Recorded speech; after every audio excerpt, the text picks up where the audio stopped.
Welcome back, everyone. Ready for another deep dive? Absolutely, let's do it. Today, we're diving headfirst into the world of quantum computers. Sounds complicated. It can be. But that's why we're here. We're going beyond the hype, beyond the headlines, to really understand how researchers make sure these powerful yet finicky machines actually live up to their potential. Because let's face it, there's a lot of buzz around quantum computing. But are these systems truly the game changers they're touted to be? Exactly. And one of the keys to separating hype from genuine progress is something called quantum benchmarking. Essentially, it's about finding clever ways to test these quantum systems to see if they're truly outperforming classical computers or just, well, We're just spinning their wheels. precisely. And that's where this new research paper comes in. It's all about a novel approach to quantum benchmarking called quantum state matching. Okay, I'm intrigued. So we're diving deep into a new scientific paper today, focusing on how we actually measure progress in the quantum realm. You got it. Because just like we wouldn't assess a car's performance based solely on its top speed, we need robust methods for evaluating quantum computers across a range of tasks. We need to see how well they handle in different conditions, how reliable they are, how prone they are to errors. Because as powerful as these quantum computers are, they're also notoriously susceptible to errors. It's kind of like imagine trying to write a symphony on a piano that's constantly going out of tune. Yes, that's a great analogy, and that's exactly why quantum state matching caught our eye. It offers this new lens through which we can analyze and really understand the capabilities and limitations of these machines. Okay, I'm hooked. Let's break down this quantum state matching. How does it actually work? What's the gist? Imagine you're trying to balance a coin perfectly on its edge. Incredibly difficult, right? Yeah, I can barely keep it balanced on its face. Well, quantum state matching is kind of like that, except instead of a physical coin, we're talking about quantum states, the spin of an atom, the energy level of an electron, all governed by those mind-boggling rules of quantum mechanics. So we're talking about manipulating these incredibly delicate, sensitive quantum systems. Exactly.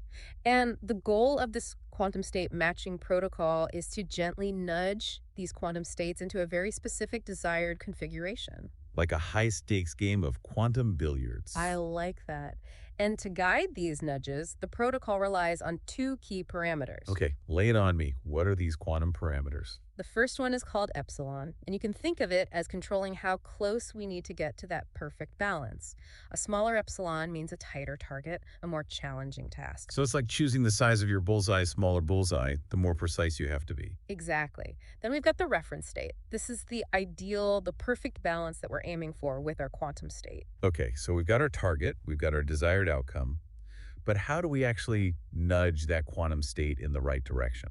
What does that even look like? Yeah. That's where it gets really interesting. The protocol is iterative, meaning it repeats the same steps over and over, kind of like trying to balance that coin with a series of well-timed taps. Okay, I'm starting to picture this. I'm with you. Keep going. So with each tap, we apply a specific quantum operation. And after each iteration, one qubit is measured. Now, a qubit you can think of as a quantum bit of information. Right, like a regular bit in our computers, but with a quantum twist. Exactly. And here's the crucial part. If the measurement yields a 0 1, it's like getting heads on a coin flip. We keep going, the other qubit is kept, and we proceed to the next iteration. But if we get a 1, it's back to square one. It's like a game where you only advance if you keep flipping heads. Those are some high stakes. You got it.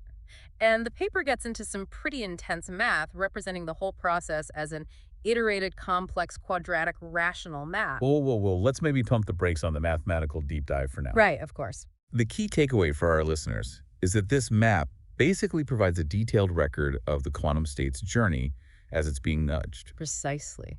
It tracks every wobble, every tilt, providing valuable insights into the performance of the quantum computer. So it's not just about whether or not the quantum computer ultimately succeeds in balancing that metaphorical coin, but how gracefully, how efficiently it gets there. Exactly. And what makes this research so compelling is that they didn't just stop at the theoretical level, they actually put this quantum state matching protocol to the test on real-world IBM quantum computers. They had an actual lineup of these quantum computers, each with their own quirks and capabilities, ready to see what they could do.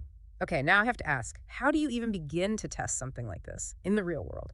So they had an actual lineup of these quantum computers, each with their own quirks and capabilities, ready to see what they could do. Okay, now I have to ask, how do you even begin to test something like this in the real world? Well, it's tricky, right? It's a bit like calibrating a high precision instrument. You have to really put it through its paces, test it under a variety of conditions. Remember those two key parameters we talked about, epsilon, which controls how tight that target is, and theta, that initial tilt we give our quantum state. Right, like setting up the initial conditions for our quantum balancing act. Precisely. So in their experiments, the researchers kept epsilon fixed, same target size throughout. But here's where it gets clever. They ran the protocol multiple times, each time with a different starting angle, phi. Different starting point each time, same target. I'm guessing this was to see how well the quantum computer could adapt to those variations. Kind of like, does our balancing act still work if we flick the coin a little differently at the beginning? Exactly. You're getting it. See, in an ideal world with a perfectly functioning quantum computer, the protocol's success probability, the chance of successfully nudging the state to the target that should only depend on epsilon. You know, that target size. That starting angle, phi, shouldn't really matter. Because a reliable quantum computer should be able to nail that balancing act regardless of the initial Right. conditions. Precisely. But, and here's where things get really interesting, that's not quite what they found. The experiments actually showed a clear dependence on phi, which indicates that errors, they were creeping into the process. So the quantum computers weren't quite as adaptable as they ideally should be. But hold on a second. How do you even begin to distinguish between a genuine error and just the inherent randomness, that probabilistic nature of quantum mechanics itself? It's not like we're dealing with simple, predictable systems here. Oh, absolutely. And that is a fundamental challenge in quantum computing. It's like trying to figure out if a slight tremor, right, is it due to an earthquake or just a truck driving by? So to tackle this, the researchers ran a massive number of experiments, and this let them essentially average out that statistical noise, make sure that any consistent deviations they were seeing, they were likely due to the quantum computers themselves, not just those random fluctuations. So by running multiple trials, they could start to see the signal through the noise, Hmm. identify those telltale signs of systematic errors. What were these quantum culprits they uncovered? Well, they pinpointed two main types of errors that were really throwing the quantum computers off their game. The first one, it's called a depolarizing channel. Imagine you're trying to send a text message, but you've got a really spotty signal. You know how it is. Oh, tell me about it. Right. Your message gets all garbled, words jumbled, meaning lost. Super frustrating. The worst. Right. That's essentially what a depolarizing channel does to quantum information. Introduces all this randomness, like static in a phone line, and it reduces the precision of those quantum states.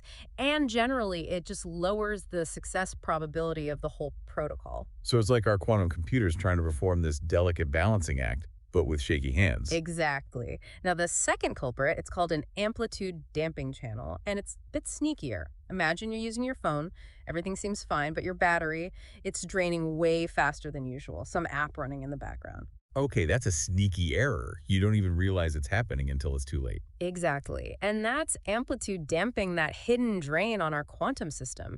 It represents this gradual loss of quantum information over time. And here's where it gets kind of counterintuitive sometimes. This loss of information, this damping, it can actually make the measured success probability appear higher. Hold on, wait a minute. So an error is making the quantum computer look better than it actually is. How is that even possible? It all boils down to how we're actually measuring success in this specific protocol. Remember, we're only focusing on cases where the measurement gives us a zero.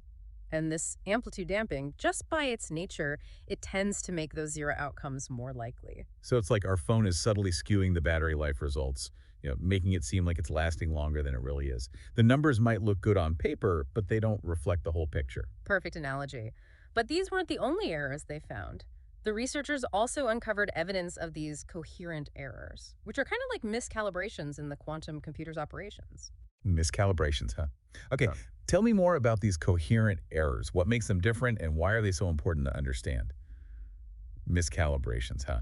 Okay, tell me more about these coherent errors. What makes them different and why are they so important to understand? So think of it like this. Imagine you have a clock, right? And it runs a little bit fast. Maybe not a big deal at first, but over time, that small discrepancy, it can really throw things off. Yeah, like missing an important meeting or something. Exactly. And in the quantum world, these subtle biases can have a huge impact.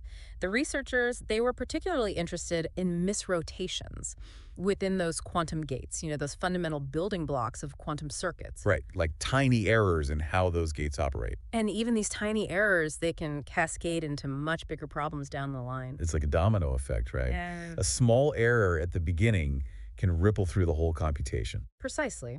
So, by studying these coherent errors alongside those other types of errors, the researchers were able to paint a much more complete picture of how well those IBM quantum computers were actually performing. So it's like they were doing a really thorough diagnostic, figuring out not just that something was wrong, but what specifically was causing the problems. Exactly. And they actually went a step further. They used their findings to develop two specific benchmark metrics. Oh, I love a good metric. Lay it on me. How do you grade a quantum computer? All right, so the first metric is called FN. It basically measures how accurately that quantum state matching protocol could estimate the success probability.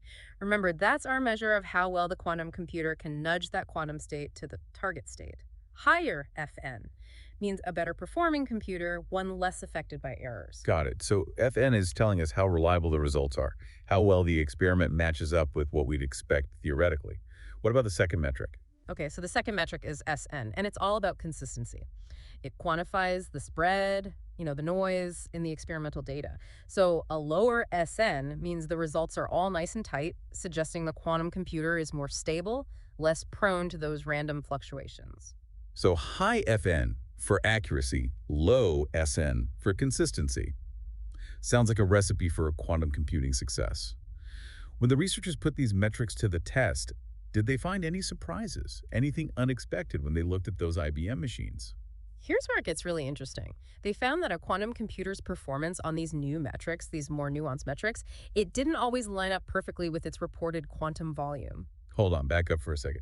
Remind me, what exactly is quantum volume measuring again? Right. Quantum volume is a more general metric often used to characterize, the overall capabilities of a quantum computer. It takes into account things like the number of qubits, how well those qubits maintain their quantum states, the connectivity between them. It's kind of a combined measure. So are you saying that a computer with a higher quantum volume, which on paper would suggest it's more powerful, didn't necessarily ace this more specialized quantum state matching test? Exactly. And this highlights a super important point. The different benchmarks, they can actually reveal different aspects of a quantum computer's strengths and weaknesses. It's kind of like judging a car solely on its horsepower. Right, horsepower is important, but it doesn't tell you everything about how the car actually performs, Right. how it handles its fuel efficiency, its safety features. Exactly. It's about looking under the hood, getting a more comprehensive understanding. And that's why developing these more sophisticated benchmarking methods like the quantum state matching protocol we've been exploring today, it's so crucial for the future of quantum computing. It's not enough to just create powerful quantum computers. We need to understand their limitations, figure out those specific errors that are holding them back, and use that knowledge to design even better, more reliable machines. So as we stand here on the brink of this quantum revolution, it's becoming increasingly clear that it's not just about raw power. It's about precision, control, and really grasping the nuances of how to work with this incredible, and let's be honest, kind of weird world of quantum mechanics. This deep dive into quantum benchmarking, it reminds us that progress in this field requires meticulous testing, rigorous analysis, and yeah, maybe a healthy dose of skepticism too. So for our listeners, next time you see those headlines about the latest quantum breakthrough, remember it's often the less glamorous work happening behind the scenes, like the research we talked about today, that will ultimately determine whether those quantum dreams actually become a reality.